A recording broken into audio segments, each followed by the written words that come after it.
Forsyth County in north-central Georgia, southeastern Lumpkin County in north-central Georgia, southeastern Dawson County in north-central Georgia, central Hall County in north-central Georgia, until 4:30 p.m. Eastern Daylight Time.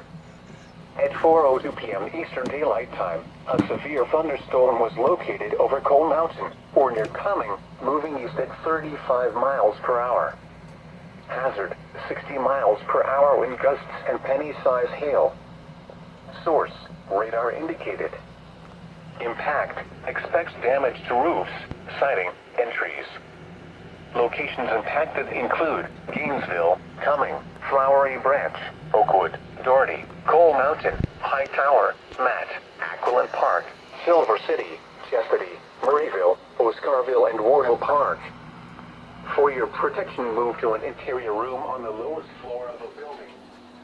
If you see wind damage, hail or flooding, wait until the storm has passed, and then call the National Weather Service toll-free at 1-866-634-4666 or tweet us your report at NWS Atlanta.